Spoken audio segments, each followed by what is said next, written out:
કરવું હોય તમે બધા બહુ ઠંડકથી સાંભળો છો એટલે તમને કેટલો રસ હશે કેટલો નહીં, પણ ગુજરાતના ભવિષ્યનો આ સવાલ છે. અમે અત્યાર સુધીમાં 8મા મુદ્દા ઉપર આવ્યા છે. અમે ઈચ્છીએ કે સરકાર આની પ્રતિક્રિયા આપે, જે કંઈ આપવી હોય આ મુદ્દાની.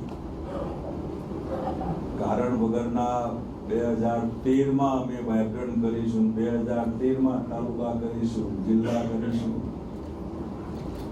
હું મુખ્યમંત્રીનું નામ નથી બોલતો કોઈ દિવસ, એટલે ઘણી વખત હું વાંચું છું એમનું નામ તમે ક્યાંક લખ્યું હોય તો મને ઓછું ગમે એમનું નામ. વ્યક્તિગત મુખ્યમંત્રી બરાબર છે, પણ નામ નથી બોલતો. તમે કી લખતા નહીં, લખો તો હું બોલું એવું લખશું. એટલી એક સ્પેશિયલ વિનંતી. હજી ફોન આવે, બાપુ આવું બોલ્યા હતા, ના ભાઈ હું નામે નથી, ના આ ચાપ્યું છે. પહેલો પેટ્રોલ ડીઝલ વેટ આપણે રાહ જોઈએ છે. કર્મચારીઓ આજે પણ માસ સીએલ પર છે. ઉકેલ લાવો, મત લઈ જાઓ. ગૃહિણીને ઘરનું ઘર, બહેનો લેવા ગઈ તો લાઠીઓ મળી એમને ઘરના બદલે. ગ્રામીણ વિસ્તારમાં પ્લોટ આજે સરકાર આપી શકે, ત્રાગા કરે છે બધા આપવાનું, હા ના, અને મિસફાયર થાય છે. કારણ કે એ પ્રતિક્રિયા છે. છૂટક પછી બધું નાખો બધા એના મગજમાં.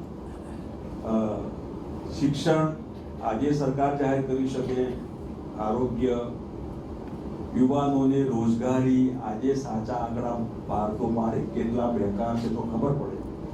અને આજનો મુદ્દો છે ખેડૂતો, જે કંઈ અત્યારની હાલત છે ગુજરાતમાં, એ મુદ્દો છે.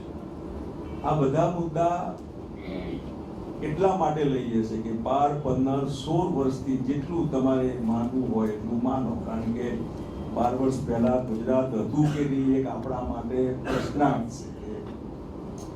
તો 12 વર્ષ પછી પણ આજે જ્યારે લોકોને કોઈ સરકાર જાહેરાત કરે, બીજેપી ગવર્મેન્ટ, પહેલો મુદ્દો કે તમે 12, 15, 16 વર્ષથી આ બધું યાદ કેમ ના આવ્યું? ફક્ત મત લેવા માટે ગુજરાતની જનતા છે? મત હોય ત્યારે જ તમને આ બધું યાદ આવે? મત લીધા પહેલા જે કઈ વાતો છે એ તમને ક્યારેય યાદ નહોતી આવી? જો ગુજરાતમાં બધાનો સાથ લઈને વિકાસની વાત હોય તો આ 8 મુદ્દામાં તો કોઈનો વિકાસ નથી થયો. જેની વણથંભી યાત્રા, પણ આમની યાત્રા તો થંભી ગઈ છે. આ એમને એમ છે લોકો. આપણે ઈચ્છીએ કે સરકાર આનું રિએક્શન આપે ને અમે કાલે આવીશું ને આમ કરીશું. એ વાયદો જરૂર છે, પણ એનો બેઝ ભૂતકાળ છે, ગઈકાલ. 72,000 કરોડ રૂપિયાના દેણા માફ કરેલા ખેડૂતોએ માગ્યા નહોતા તો આ ભારત સરકારનો તાજેતરનો પુરાવો 2 વર્ષ પહેલાનો. એટલું જ નહીં, ડાર્ક ઝોન મેં કાઢ્યો તો મને યાદ છે, ફરી ડાર્ક ઝોન કાઢીશું, મીટર કાઢીશું. 100 રૂપિયા વીજળીના હોર્સ પાવર દીઠ ઓછા કર્યા હતા, 650 ના 550 રૂપિયા કરેલા. આ પ્રૂફ છે બધું. ટ્રેક્ટર લઈને ખેડૂત શહેરમાં કે ક્યાંક જાય, લોકો બેઠેલા હોય તો પોલીસ કેસ કરતી હતી. ખેડૂતને ટ્રેક્ટર લઈ જવાનો અધિકાર આપ્યો કે માણેક ચોકમાં એ લઈને જવું હોય તો એ જઈ શકે. ખેડૂતોનું મહેસૂલ માફ કરે. ખેડૂતોને ખેડૂત પોથી આપેલી 7 ના ઉતારા, 8 ના ઉતારા, એમાં જેનું કેરેક્ટર સર્ટિફિકેટ, એમાં કઈ કોમનો છે, કેટલી જમીન છે, એને બેંકની લોન લેવી હોય તો આની ઝેરોક્સ કોપી આપે. એટલે મલ્ટીપર્પઝ ખેડૂત પોથી હતી, એ આપણે ભૂતકાળમાં આપેલી છે. આવા અનેક વોટરવર્ક્સ કનેક્શન ગામડાના ચાર્જ લાગતો હતો. વોટરવર્ક્સના કનેક્શન જીબી કાપી નાખે, દિવસો સુધી લોકો પાણી વગર ટરવરે. એક જ કાયદાના ઝટકામાં આપણે ફટાક લઈને કે ગામડાનો માણસ વોટરવર્ક્સનું બિલ નહીં ભરે, અહીં પણ પાણી મફત પીવે તો ત્યાં પણ મફત. આજે મારા ખ્યાલથી અમલમાં છે, મને બહુ એની ખબર નથી. આ જે મુદ્દા છે, જે શક્તિસિંહભાઈ વાત કરી એમ, 100 કરોડ રૂપિયાનું રૂ ગુજકોટને કહીને રૂના ભાવ તૂટ્યા ત્યારે આપણે 100 કરોડ રૂપિયા ખર્ચીને રૂ ખરીદવાની શરૂઆત કરેલી, છતાં ગુજકોટને નુકસાન નહોતું થયું, ફાયદો થયો હતો.